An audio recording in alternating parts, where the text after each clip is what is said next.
6 na taon na din ang nakakalipas nang mamatay si Kian Lloyd de los Santos sa Caloocan City noong August 2017, kung saan ay ilang mga members ng ating kapulisan ang nasangkot sa kasong pagpatay. Nito lamang nakaraang mga araw ay muling naharap sa isang malaking kontrobersyal ang Philippine National Police dahil sa pagkamatay ng isang 17 anyos lamang na binatilyo sa Navotas. Namatay ito matapos na paulanan ng putok ng baril ang mga members ng Navotas Police. Talakayin po natin ang kaso ng mistaken identity na naging sanhi ng kamatayan ni Gerhod Jimboy Baltazar. Bago ko po simulan ang ating story, sa mga bago po sa channel ko, please hit the subscribe button at pakipindot na rin po ang ating notification bell para ma-notify kayo sa mga bago nating upload na videos. Si Jimboy Baltazar o Jimboy ay inilarawan ng kanyang pamilya na isang mapagmahal na anak, matulungin at maalalahaning kapatid. Pangarap nito ang maging isang manlalayag, ngunit dahil sa hirap ng buhay, ay napilitan itong tumigil sa pag-aaral bago pa man ito matapos ang grade 10. Sa nais na makatulong sa pamilya, ay nagtrabaho ito bilang mangingisda. Subalit ang pangarap ni Jimboy ay natuldukan nang mapatay ito ng mga members ng Philippine National Police sa Navotas River.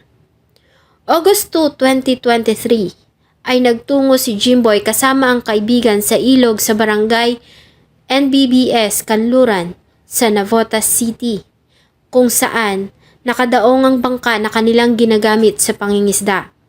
Ito umano ang unang araw na makakasamang muli si Jimboy sa pangingisda sa loob ng nakalipas na 2 buwan.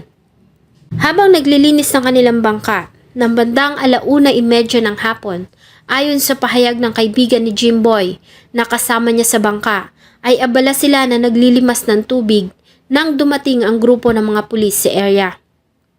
Ayon sa kanya, ay nasa 10 mga pulis ang nakita niyang nandoon.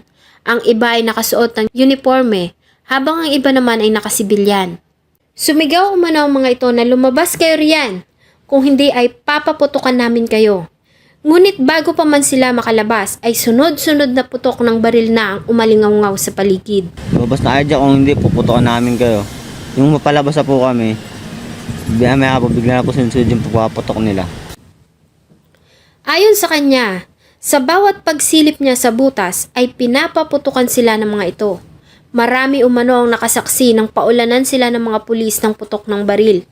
Ang takot na si Jimboy ay una nang nagtangka tumalon sa tubig, ngunit pinigilan niya ito dahil sa wala naman umano silang ginagawang masama, maliban sa paglilimas ng tubig sa kanilang bangka. Ngunit hindi na niya ito nagawang pigilan sa pangalawang pagkakataon. Dahil sa takot, ay tuluyan nitong lumundag sa tubig at doon ay pinaulanan ito ng putok ng baril.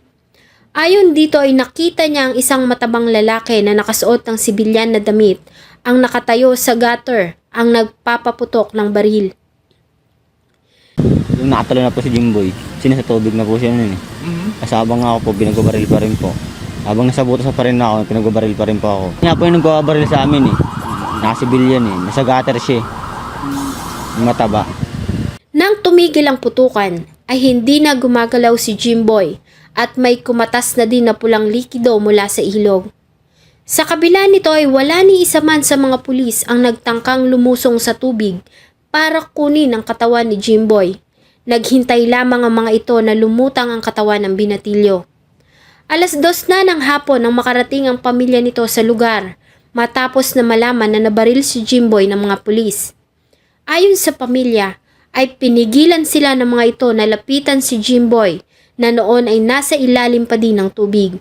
Sa kabila ng mga iyak at pakiusap ng pamilya, ay pinigilan umano ng mga pulis ang kahit na sino na tumalon para tulungan ang binatilyo. Bago pa man tuluyang lumutang ang katawan ni Jimboy mula sa tubig, ay umalis na ang mga pulis sa lugar.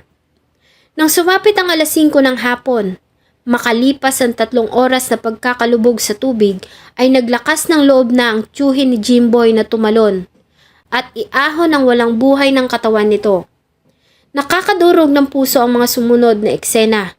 nang yakapin ng ama ang wala ng buhay na katawan ng anak sa ibabaw ng isang makeshift boat. Ang tagpo ay tila ba muling bumuhay sa piyeta ni Michelangelo. Ito ay nakuhanan ng kapatid na babae ni Jimboy na agad na kumalat sa social media. Naghintay pa ang pamilya ng pagsapit ng gabi bago dumating ang mga tauhan ng scene of the crime operatives. Alas 10 na ng gabi nang kunin ng mga tauhan ng funeral homes ang katawan ng kawawang bata para isailalim umano sa autopsy. Ayon pa sa kapatid na babae ni Jimboy, ay hating gabi na nang anyayahan sila ng mga pulis patungo sa Northern Police District Headquarters sa Caloocan para ipaalam sa kanila ang nangyari. Ayon sa Chief of Police ng Navotas City na si Colonel Alan Umipig, ay nakatanggap umano ng report ang mga pulis na nakita ang isang sospek sa kasong pamamaril sa lugar ang sumakay sa isang bangka. Kaya naman nagtungo ang mga tauhan sa area. Ayon sa pahayag ng mga pulis na nagsagawa ng operasyon, ay nagpaputok sila ng warning shot sa tubig para umano palabasin ang mga tao sa bangka. Subalit sa halip ay tumalo ng binatilyo sa tubig at sa pag-aakalang ito ang hinahanap na sospek na tangkang tumatakas ay pinaulanan nito ng baril ng mga otoridad. Huli na umano nang malaman ng mga ito na hindi si Jimboy ang suspect na kanilang hinahanap. Ang nasabing pahayag ay tinuligsan ng kapatid ni Jimboy, subalit nangako naman si Colonel Alan Umipig na iimbestigahan ang pangyayari. Sa request ng pamilya makalipas ang 3 araw, noong August 5, 2023, ay nagsagawa ang kilalang forensic pathologist na si Raquel Fortun ng examination sa katawan ni Jimboy para malaman ang dahilan ng pagkamatay nito.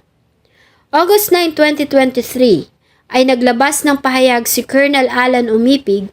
Ayon sa kanya ay 6 na mga pulis na may kinalaman sa pagkamatay ni Jimboy ang inalis sa serbisyo at idinitain sa Navotas City Police Station.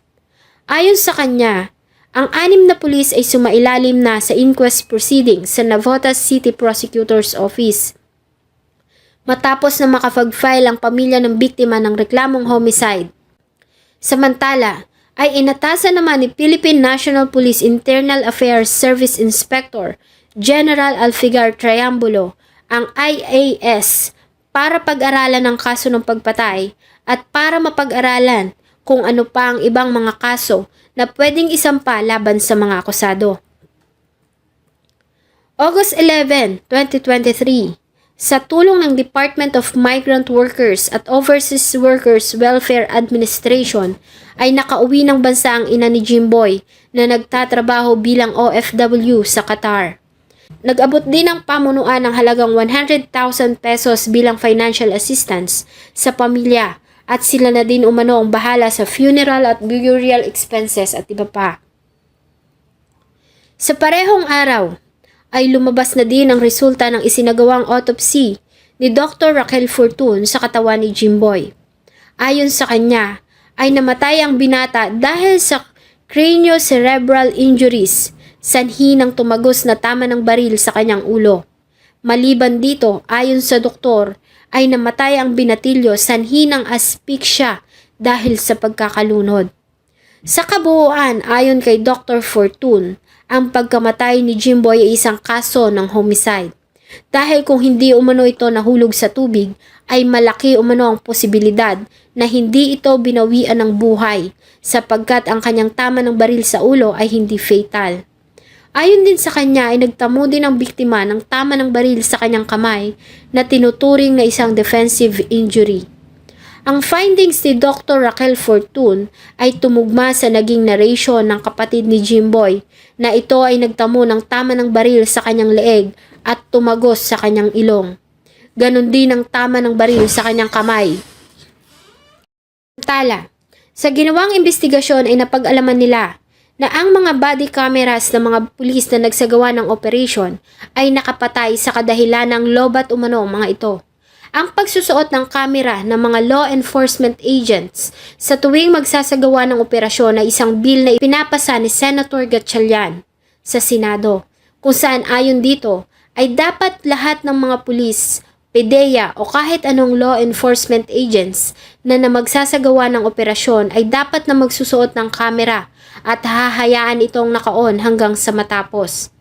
Ang nasabing memorandum ay inissued noong March 2018. August 13, 2023, ilang araw lamang matapos na lumabas ang autopsy result sa katawan ni Jimboy, ay agaw pansin ang pag-share ni Dr. Raquel Fortun sa social media ng mga pahayag na siya umano ay binisita ng mga pulis matapos na ilabas niya ang findings sa pagkamatay ni Jimboy Baltasar. Hiniling nito sa mga taga-subaybay na mag-ingay kapag may masamang nangyari sa kanya dahil sa ito umano ay makakapagpatahimik sa kanyang kalooban. Ayon din sa kanya, ay trabaho ito ng mga pulis para mag-imbestiga bakit umano siya ang hinaharas dahil sa kanyang mga naging findings.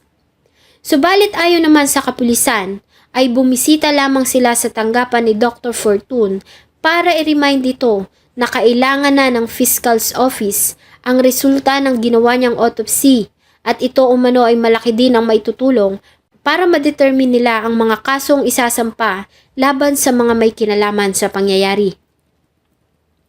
August 14, 2023, sa isang press conference na ginawa ng Philippine National Police Headquarters sa Camp Crame ay pinangalanan na ng PNP ang 6 na mga pulis na may kinalaman sa pangyayari. Ito ay sina Police Executive Master Sergeant Roberto Joso Balais Jr. ng SWAT, Police Staff Sergeant Antonio Balsita Bugayon ng Intelligence Service or IS, Police Staff Sergeant Jerry Sabate Maliban ng IS, Police Staff Sergeant Nico Pines Corollo Esquilio ng SWAT, Police Corporal Edmark Jake Sorbito Blanco ng Substation 4 at Patrolman Benedict Danao Magada ng Substation 4. Ayon sa kanila, ang 6 ay nahaharap sa kasong reckless imprudence resulting to homicide at sila umano ay nakadetain sa Navotas City Police Station. Maliban dito, ay 2 ground commanders na siyang tumayong leader ng 6 na mga pulis ang nahaharap sa kasong administratibo sa Internal Affairs Service ng Northern Police District. Napag-alaman din ng Philippine National Police na ang isa sa mga suspect na si Police Staff Sergeant Jerry Sabate Maliban ay dati nang may dismissal order dahil sa kasong grave misconduct at irregularity in the performance of duty. Nang tanungin kung bakit hindi ito naalis sa posisyon sa kabila ng dismissal order, ayon sa Vice Chairperson ng National Police Commission o NAPOLCOM at Executive Officer Alberto Bernardo, ay dahil sa nakapag-file umano si Maliban ng motion for reconsideration sa mataas na hukuman. Ayon sa kanya, ang desisyon ay inilabas noong February 2020 sa kasagsagan ng COVID-19 pandemic at ito umano ay napasakamay lamang nila noong November 2020. Inamin naman ng NAPOLCOM Legal Service na na-miss nila ang mga papers ni Maliban sanhi ng pandemya. Maliban sa 6, ay na-relieve din sa kanilang post ang 27 police officers. Isa dito ay opisyal at ang 26 ay mga non-commissioned officers ng Navotas City Police Substation 4. Ang mga nasabing pulis ay muling sasailalim sa isang refresher courses at training na magfo-focus sa mga rules at engagement ng mga Philippine National Police Operations Procedures. August 15, 2023 ay nirekomenda ng Internal Affairs Service ng Philippine National Police na si Bakin sa posisyon ang Navotas City Police Chief na si Colonel Alan Umipig. Dahil umano sa pagtatangka nitong pag-cover up sa 11 tao nito na may kinalaman sa pagkamatay ni Baltasar. Ayon kay Internal Affairs Service Inspector General Alfigar Triambulo, ay naglabas na siya ng order para sa pagsasampa ng kasong administratibo laban kay Colonel Alan Umipig at sa 11 pang mga police officers. Ayon sa report, sa ginawang investigasyon ng Internal Affairs Service ay nadiskubre nila na inutusan umano ni Navotas Chief of Police Colonel Umipig ang team leader ng mga operatiba na may hawak sa kaso na huwag isama sa report ang 11 officer na may kinalaman sa pagkamatay ni Jimboy. Sa halip ay 6 lamang ang nadiin sa kaso. Dahil dito ay pinag-utos ni Inspector General Attorney Triambulo ang pagsasampa ng kasong dishonesty at command responsibility laban kay Colonel Alan Umipig. Ayon sa kanya, ang nasabing direktiba ay ipinasa na sa Director ng National Capital Region Police Office. Magsasampa din ng IAS ng kasong pag-abandona sa biktima at iba pang mga paglabag sa police operational procedures laban sa 11 pang mga police officers. Ang kaso ng 6 na mga police officers ay nasa summary dismissal stage na. Sinigurado naman ni PNP Chief General Benjamin Acorda Jr. na bibigyan nila ng hustisya ang pagkamatay ni Baltazar at wala umanong magaganap na whitewash ang kaso. August 16, 2023 ay naglabas ng pahayag si Senator Raffy Tulfo na magpapatawag umano siya ng Senate inquiry para imbestigahan ng Senado ang pumalpak na operasyon ng Navotas Police na nagresulta sa pagkakabaril at pagkakapatay kay Jimboy. Marami sa mga kapulisan natin ang may topak. Sorry for the word. May sira sa ulo. Pero nakakalusot dahil malakas nirekomenda ng mga Poncio Pilato. Ang mga armas na binili ng ating buwis ang mismong kikitil ng buhay natin. Hindi naman dumalo ang 6 na mga akusado sa ginawang preliminary investigation. Sa halip ay nagpadala lamang ang mga ito ng kanilang mga legal representative sa prosecutor's office. Sa parehong araw ay dinala na ng pamilya at mga nagmamahal si Baltazar sa kanyang huling himlayan sa La Loma Cemetery sa Quezon City. Siya ay nilagay sa kabaong na dinonate ng yumaong si J.M. Canlas. Sadyang hindi katanggap-tanggap ang nangyari kay Jimboy, maliban kasi sa napagkamalan nitong kriminal, ay isang inosenteng bata pa na nais lamang tumulong sa kanyang pamilya ang nawalan ng buhay dahil sa hindi pagsunod sa tamang panuntunan ng ilang kapulisan. Talaga namang nakakalungkot at nakakagalit dahil sa isa na namang buhay ang nagwakas at may pamilya na naman ang naulila dahil sa pagkakamali ng mga taong inaasahan nating magtatanggol at magpapatupad ng ating batas para sa ikatatahimik ng ating bayan. Ito na po natin tatapusin ang kwento sa naging masakit na pagtatapos ng mga pangarap ni Gerhod Jimboy Baltazar. Salamat po sa inyong patuloy na pagtangkilik ng akin pong mga videos. Huwag niyo pong kalimutang mag-iwan ng saloobin at suggestion sa atin pong comment section. Thank you so much po and see you in my next video.